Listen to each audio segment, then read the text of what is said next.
বিশ্বনবীর মসজিদে নববীর জামাতের পদ্ধতি ছিল, সেখানে আমরা যেমনি আমাদের মসজিদে শুধু পুরুষরা যাই, ওনার মসজিদে শুধু পুরুষরা যেতেন না, নারীরাও যেত। সুবহানাল্লাহ পড়েন। বিশ্বনবীর মসজিদে নববীতে জামাতের ভেতরে শুধু পুরুষ সাহাবারা থাকতো না, পুরুষ থাকতো, নারী থাকতো, হিজরা থাকতো, বাচ্চারাও থাকতো।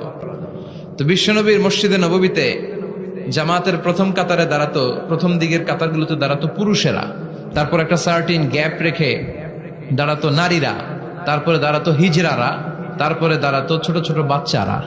তো বিশ্বনবী সবাইকে নিয়ে দাঁড়িয়ে নামাজ শুরু করেছেন, আল্লাহু আকবার। রুকুতে গিয়েছেন, রুকু থেকে উঠে পড়েছেন সামি আল্লাহু লিমান হামিদা। পেছন থেকে সাহাবারা ফিসফিস আওয়াজে পড়েছে রব্বানা ওয়ালাকাল হামদ। একজন সাহাবা অতিরিক্ত আরো 4টা তাসবিহ বাড়িয়ে পড়েছে, হামদান কাসীরান তাইয়িবান মুবারাকান ফি। সালাত শেষে বিশ্বনবী এই সাহাবাকে বললেন, সাহাবীদের দিকে লক্ষ্য করে বললেন যে তোমরা সবাই পড়েছো রব্বানা ওয়ালাকাল হামদ, কে যেন বাড়িয়ে পড়েছো হামদান কাসীরান তাইয়িবান মুবারাকান ফি। এই 4টা তাসবিহ কে পড়েছো? এটা তো আমি শিখাই নাই, তুমি পেলে কই? কেউ দাঁড়ায় না, ভয়ে। বিশ্বনবী অভয় দিলেন, ভয় পেও না, দাঁড়াও।